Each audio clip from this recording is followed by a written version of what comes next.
Buenos días para todos. Estamos aquí reunidos con la doctora Gina Coral.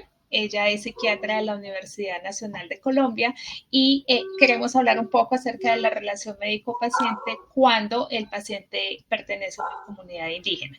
Doctora, buenos días. Gracias por estar acá con nosotros. Cuéntenos algo acerca de usted. Bueno, buenos días, Andrea. Gracias, muchísimas gracias, doctora, por la invitación. Mi nombre es Gina Coral Barragán. Yo soy médica psiquiatra de la Universidad Nacional de Colombia y también soy indígena del Putumayo. Entonces, me encuentro ahora acá en Mocoa, no por ahora mucho. Bueno, me encuentro en Mocoa, Putumayo, y pues desde acá estamos realizando como mis labores con mi territorio, en mi consultorio. Entonces, bueno, muchísimas gracias por esta invitación. Bueno, la idea es poder hablar un poco acerca del tema de la relación entre el médico y el paciente, porque siempre está la comunidad o está la familia también incluida en este tipo de relación. Entonces, sí quería preguntarle un poco cómo es en términos ya de una práctica clínica, de una entrevista, de una consulta, a atender a un paciente en una comunidad cuando el médico no conoce el tipo de vínculos que hay dentro de la comunidad del paciente. Bueno, a ver, de pronto partimos de un aspecto muy importante y es reconocer que pues, la población indígena hace parte de los grupos étnicos de nuestro país. Entonces, dentro de esos grupos étnicos, pues tenemos el grupo afrodescendiente, indígenas, rum, gitanos, ¿sí? Entonces, Sí. los pueblos indígenas en Colombia somos 115 pueblos indígenas. ¿Eso qué significa? Que cuando hablamos de población indígena, pues hablamos de 115 pueblos diferentes. Por lo tanto, ustedes van a ver, digamos, muchas formas en las que nos vemos de manera externa. Entonces, hay indígenas en todo el país, en el norte del país, en el centro del país. Acá en Putumayo somos 15 pueblos indígenas de la región andina y amazónica. Por lo tanto, la forma en la que nos vestimos es diferente. Nuestro país tiene de estos 115 pueblos indígenas solo 69 pueblos que hablan su lengua materna, que digamos, hablar la lengua materna es parte fundamental de la identidad. Entonces se encuentran frente a 115 formas distintas de ver y entender el mundo. Todos los pueblos indígenas tenemos un sistema de creencias, una cosmovisión que es diferente para cada pueblo indígena. Algunos pueblos indígenas no hablan su lengua materna, otros sí, pero eso digamos que no les quita su identidad. Somos 115 pueblos organizados políticamente, con nuestros usos, nuestras tradiciones, algunos con su lengua materna, pero entonces, digamos, esto ya da una pauta diferente porque dentro de nuestros pueblos indígenas también hay diversidad. Entonces se tiende generalmente a pensar que hablamos de indígena y que nos viene solo una imagen de indígenas a la cabeza. Y de pronto los mamos de la Sierra Nevada, que digamos tienen una imagen y una figura de cómo se puede ver un indígena. O a veces pasa, por ejemplo, en áreas urbanas, donde ya los indígenas no andan con sus atuendos tradicionales, sino digamos de pronto con ropa común y corriente como el resto de los mortales, por decirlo de alguna manera. Entonces nos cuesta decir, pero ¿qué? No eres indígena. Entonces, digamos, partir de eso, ¿no?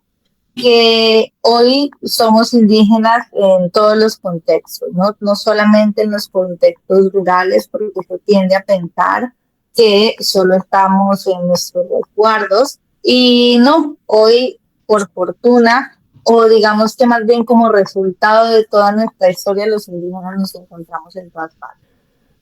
Somos profesionales, estamos en las universidades, estamos en los hospitales, estamos en nuestros resguardos también. Y eso, pues, creo que es un buen punto de comienzo. ¿Por qué? Porque nosotros nos movemos en colectivo. ¿sí? Es muy poco probable que vayas a encontrar un indígena solo en un territorio. De pronto porque tuvo que irse fuera del país, pero generalmente siempre nosotros a donde vamos buscamos nuestro nicho, buscamos esas otras personas que nos van a estar acompañando porque es el colectivo el que nos da la fuerza. Y nosotros siempre dentro del colectivo tenemos un rol específico. Entonces, digamos que esa es como nuestra estructura o nuestra forma de organización. ¿Y por qué es importante entender cuál es ese rol que tenemos dentro de nuestra comunidad? Porque eso nos va a brindar ya una perspectiva de cómo se le puede ayudar a la persona. Entonces, una cosa es el médico tradicional, otra cosa es el alguacil dentro del sistema de gobierno, otra cosa es el comunero que se encarga de las artesanías, otro rol tienen las mujeres que hacen parte de la comunidad, pero que se encargan del cuidado de la chagra, del cuidado de las plantas medicinales. Otros son los médicos tradicionales, que no necesariamente son taicas, otras son las mamitas sabedoras, parteras. Entonces, entender cuál es el rol de la persona que está llegando a su consulta, pues es muy importante para llegar a comprender un poco con mejor perspectiva el síntoma o la queja o la situación por la que está pasando. Creo yo que aplica no solamente para la relación médico-paciente dentro de comunidades indígenas, sino en general. Una frase que me decían a mí en la universidad, que no existen enfermedades sino enfermos.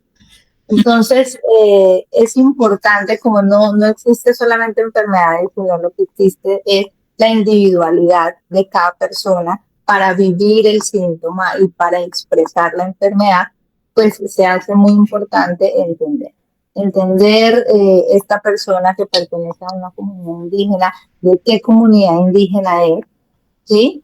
Tal vez darme a la tarea de evaluar cómo es la forma de vida de esta comunidad.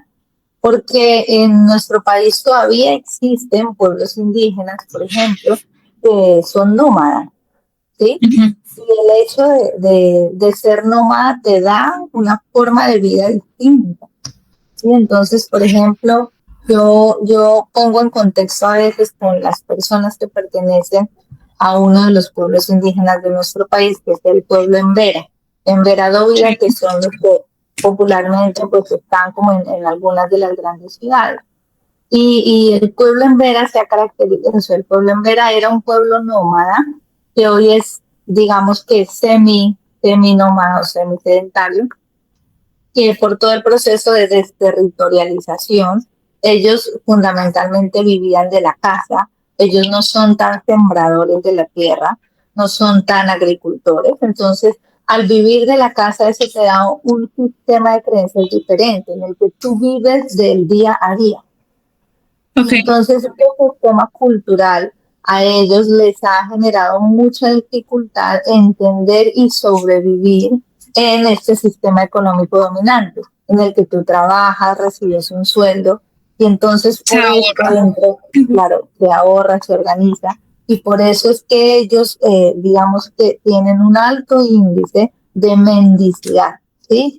Si uno los ve, ellos son los que están en la calle, organizados, tejiendo, porque su sistema de creencias no es que no tengan proyecciones, que ellos primitivamente fueron nómadas hasta hace muy poco, su sistema de vida o de supervivencia está basado en la caza de animales, no eran pueblos tan sembradores, contrario a lo que ocurre con otros pueblos de la región amazónica o de la región andina, que el hecho de vivir en la selva te lleva a que conozcas un poco más de frutas, a que sepas sembrar, y pues todos sabemos que primitivamente el hecho de sembrar fue lo que nos empezó a volver sedentario.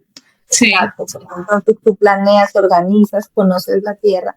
Entonces, tener ese sistema de creencias de pronto un poco más sedentario hace que tu adaptación al sistema económico dominante sea un poco mejor. Entonces, son pueblos indígenas, o somos, me incluyo, un poco más organizados económicamente, digamos, no hay tantos índices de mendicidad y se nos hace un poco quizá más fácil adaptarnos a este sistema urbanizado y económico. Entonces, entender como esas historias de cada pueblo, darse a la tarea y preguntar tú a qué pueblo indígena perteneces.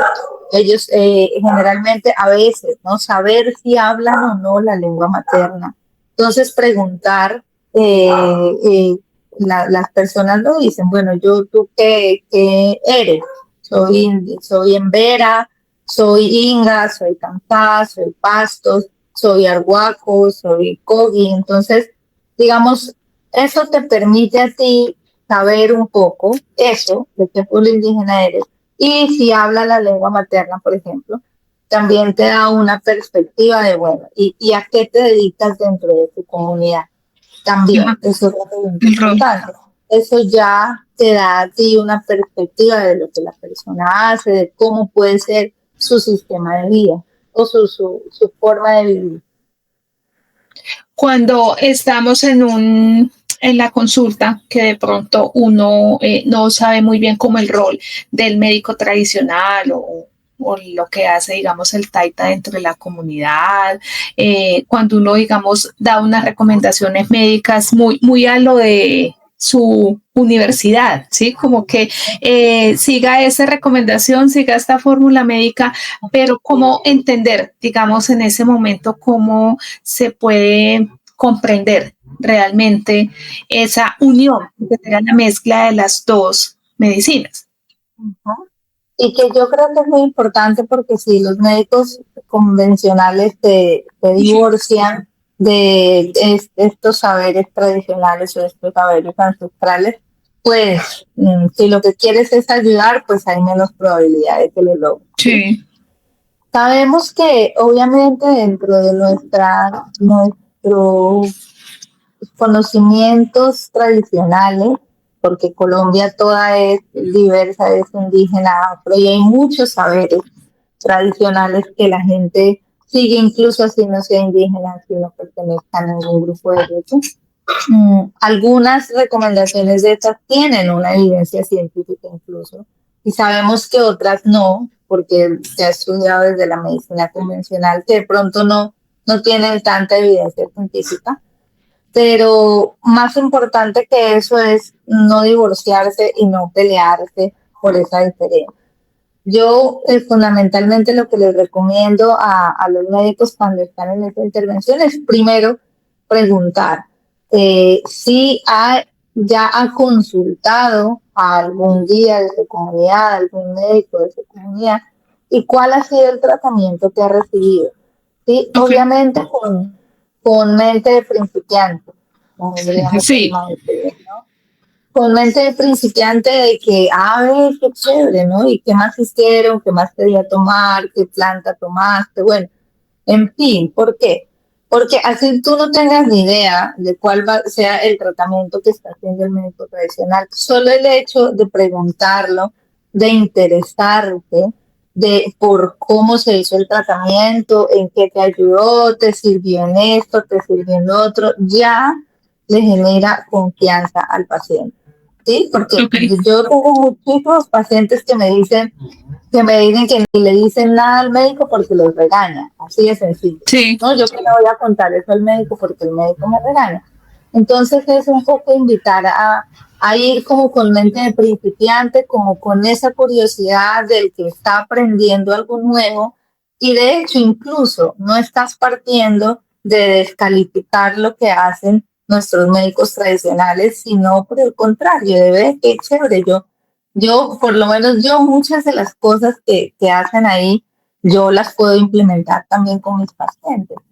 Entonces, es preguntar eso. Bueno, ¿ya hiciste algún tratamiento? ¿Cómo te fue? ¿Qué te dieron? ¿Qué hicieron? Porque hay algo que yo rescato que me parece muy bonito de los médicos tradicionales, es que tienen una capacidad grandísima de ritualizar los procesos de sanación, ¿sí? Y ese ritualizar los procesos de sanación es como hacer mindfulness todo el tiempo, ¿no? Entonces el médico tradicional me dice, mira, tú vas a ir, vas a buscar esta matica, vas a coger 1, 2, 3 hojitas, las vas a poner en tanta cantidad de agua, vas a esperar, luego lo cuelas o luego lo machacas, en fin, digamos que ese paso a paso le permite a la persona entender que hace parte del proceso de sanación. ¿Sí? Que no es como en la medicina convencional que el médico te dice, te tomas esa pastilla, entonces listo, se acabó. Para el paciente es como si, eso que está allá afuera es lo que me va a sanar. Para el médico de tradicionales, no, mira, tú haces parte de, si tú lo haces de esta forma, participas. Participa. Y no es algo externo que te va a llegar y pum, te va a sanar. Entonces, eso, por ejemplo, es algo que a mí me parece que es muy valioso, que me parece que empodera en el rol de la gente como paciente. Y por eso yo siempre les pregunto, ¿qué te mandó a hacer? Y ustedes se van a sorprender si lo pueden preguntar, porque el paciente les va a decir, me mandó a hacer esto, a la medianoche me mandó a hacer esto, cuando era la luna llena, hice esto, lo puse de esta forma, entonces, esta característica tan valiosa que me ha parecido a mí de ritualizar todo proceso de sanación, pues creo yo que también tiene un gran proceso de aprendizaje y que es muy válido dentro de todo proceso curativo. Ahora, pues siempre ha estado, ¿cierto? La parte de yagé como un ritual, hablando pues de rituales muy de comunidad, muy entre ellos, por su parte de cosmovisión, lo que significa, ¿sí? Lo que traduce, digamos, todo ese ritual. Pero pues hace muchos años eso también se ha extrapolado a otros lugares que uno observa y uno ve, por ejemplo, que invitan a este tipo de ceremonias o a esta parte de toma de yagé. ¿Cómo sería? Siempre tengo como la idea de que qué significa en sí para una comunidad esta parte de ceremonia y de ritual y qué significaría para otra persona ajena a la comunidad asistir a este tipo de ceremonias. ¿Cómo es la visión, digamos, de cada uno? Bueno, con el yagé, pues es un poco entender que el yagé hace parte de nuestro equipo de plantas maestras, ¿no? Es decir, son plantas que tienen un conocimiento para nosotros cuando accedemos a ellas. El yagé, pues, es conocido, o bueno, para nosotros es como un regalo de los dioses, porque es una fuente de conocimiento que siempre está ahí. Y es una fuente que digamos que para nosotros es como infinita. Siempre que nos acercamos al yagé, vamos a aprender algo nuevo, algo diferente. Para nosotros significa muchas cosas, ¿no? Además de lo que significa que el ritual es sagrado, pues puede ser fuente de conocimiento, también es una forma de sanación, de armonización espiritual de nuestros pensamientos. Digamos que fuera del ambiente místico, tiene hay también un componente clínico, porque ya hay muchos estudios que han permitido ver que tiene un efecto antidepresivo y como potencial efecto antidepresivo, pues algunas personas hacen procesos de manejo que sirven para la depresión o para el consumo de sustancias psicoactivas. Entonces, digamos que es importante saber que tanto existe un componente biológico, hay un componente místico o cultural que es muy importante en ese contexto. Y que es importante porque creo yo que cuando el yagé ya hace más o menos unos 30 años empieza a salir del territorio, sí, para nosotros significa un espíritu sagrado que cada cosa que pase tiene un significado. Entonces, yo lo hablaba en un ambiente hace poco con un grupo de médicos tradicionales, ¿no? Que pensaban sobre estos casos que se han reportado fuera del territorio o también dentro del territorio de muerte que han ocurrido dentro de ceremonias de yagé. Entonces, todos, digamos, concluíamos que todo esto tiene un significado. Es decir, el yagé nos está enseñando a través de eso. Porque resulta que el yagé es un nombre en lengua copán. Ayahuasca es el nombre en lengua quichua. Aya significa espíritu, huasca significa pues soga. Entonces, ayahuasca es la soga del espíritu. Con el ayahuasca tu espíritu puede transitar a esas otras dimensiones, ¿sí? De que hay o que existen más allá de la muerte. Y tú puedes ir, transitar, y como es la soga que te sostiene, pues puedes volver. ¿Qué pasa cuando hay una muerte? Significa que eso, te fuiste, y el yagé no te permitió regresar. Entonces, eso también tiene un significado, ¿no? Eso también nos está mostrando a nosotros algo, el espíritu nos está mostrando algo. Fundamentalmente que pues sí, se está mercantilizando, se está vendiendo como un producto, y eso va a tener unas consecuencias. De hecho, a mí me preguntaban hace poco que existen la microdosis de ayahuasca, ¿no? Como la psilocibina. Sí. Entonces, yo decía pues puede ser que represente un avance para la ciencia, que se pueda diseñar una pastita del bejuco, pero simbólicamente es una ruptura de todo el contexto cultural que tiene, ¿sí? Y esa ruptura va a tener unas consecuencias. Para nosotros el yagé es un espíritu que nos está enseñando todo el tiempo con cada cosa que sucede, y te está mostrando como este camino, te está mostrando las cosas que suceden. Entonces, pues, creo que sí nos compete una responsabilidad también desde el punto de vista ético. A nosotros, como pueblos indígenas, nos corresponde ser los guardianes del yagé, cuidar todo, porque una vez se mercantiliza, pues cambia la forma de siembra, la forma de cultivo, la forma como se prepara. Entonces cambia mucho, porque cuando una sustancia entra en el mercado de consumo, pues ese consumo siempre te va a demandar. Y dentro de esa demanda, pues está nuestro territorio, que acá es donde se siembra, acá es donde se cultiva. Sí. Entonces, creo yo que es un diálogo pues bastante grande e importante. Muchas personas acuden al yagé como una estrategia de sanación, o como una estrategia o una herramienta clínica o terapéutica. Entonces, creo yo que también entra todo este concepto de superficialización del cuidado de la salud mental, en el que pretende encontrar una ayuda mágica para todo, y pues no es así. El yagé te puede servir, pero sobre todo en estos temas del cuidado de la salud mental, pues todo es un proceso y todo es un camino al que tú puedes irte ayudando con muchas otras cosas, pero no es que el yagé te vaya a quitar el problema que tienes dentro.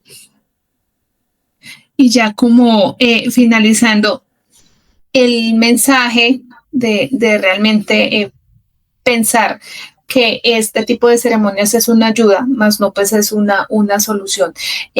¿Cómo sería el paso a paso o la indicación para que realmente una persona que esté interesada en realizar una ceremonia de yagé lo pudiera hacer de una forma adecuada? ¿Sí? Es decir, con la persona indicada, en el lugar indicado, en el espacio, porque uno observa que hay diferentes, no sé, redes, entonces dicen aquí, allá, y ven a este sitio, y entonces la curiosidad hace que de pronto llegue a un lugar que no es un lugar adecuado. Yo sé que realiza una serie de ceremonias allá en Putumayo, ya como psiquiatra, como indígena, como conocedora realmente ambas medicinas, tanto la tradicional como la convencional. ¿Cómo sería realmente un buen proceso en la parte de ceremonia de yagé?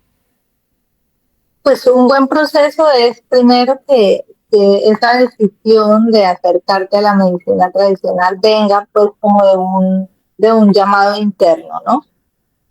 ¿A qué me refiero? Es que muchas veces lo hacemos porque, fulanito me recomendó y me dijo que fue muy chévere, y pues la verdad no es así. todas las personas, sean o no sean indígenas, cuando nos acercamos al yagé, pues lo hacemos a través de un llamado.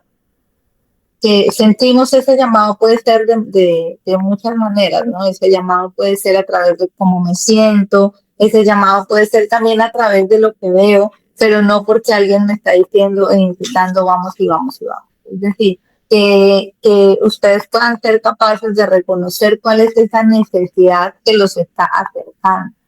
Y una vez estén ahí, dense la tarea de conocer un poquito más otros procesos aparte de la ceremonia del yagé con la persona con la que vayan o en la que estén pensando ustedes confiar para vivirlo. Porque pues el yagé no es la única forma de sanación. Y de hecho yo siempre les recomiendo, antes de ir a la ceremonia del yagé, primero hablen con la persona que está haciendo el facilitador. Okay. Hablen primero antes, hagan una consulta previa primero con él, pregúntenle qué formas de limpieza previas a la toma de yagé pueden haber. Ese primer acercamiento antes de la ceremonia es fundamental para que puedan conocerse, para que el médico, la persona, el guía, facilitador o médico tradicional pueda saber de ustedes, les pueda hacer preguntas, pueda observar a veces esos síntomas que pueden ser de gravedad, ¿no? Que puede ser, por ejemplo, ansiedad muy intensa. Cuando hay ansiedad muy intensa no es recomendable acercarse de una a una ceremonia de yagé. Es mucho mejor usar otras medidas antes, armonizaciones. Lo que nosotros hacemos es eso, o sea, es primero canalizar, hacer una armonización, hacer sanación, por ejemplo, con ortiga, hacer sanación con otras plantas medicinales de manera que reduzca un poco la ansiedad y que la persona vaya mucho más tranquila a la ceremonia del yagé. Entonces no se limiten solamente a lo que van a vivir en la ceremonia, acérquense antes con el médico tradicional, visítenlo, pregúntenle antes de la ceremonia para que ustedes puedan estar mejor conectados. Si es un médico tradicional que, digamos, esté de una manera bonita o bien encaminado en este proceso, les va a hacer todo ese proceso previo sin ninguna limitación. Si él les dice, no, no es necesario que hagamos nada y usted venga directamente a la toma, pues desconfíe. Si no se les da unas recomendaciones claras previas a la toma, también desconfíe. Es importante que se den unas recomendaciones siquiera por lo menos de una semana previa a la toma del yagé. Es importante que se atiendan unas recomendaciones específicas en cuanto al cuidado de la salud física, en cuanto al cuidado de la salud mental. Entonces, si no hay recomendaciones previas a la toma, también desconfíe. No es una buena forma de hacerlo, no es una manera adecuada de hacerlo. Y por último, si ustedes tienen la oportunidad de asistir a una cita con un médico general antes, chequear cómo está su salud, su presión arterial, su frecuencia cardíaca, háganlo. Es mucho mejor estar seguros de que no tengo algún problema en mi cuerpo antes de acercarme a una experiencia que por supuesto también tiene unos efectos biológicos en el cuerpo. Entonces, y esos efectos, claro, me pueden ocasionar la muerte.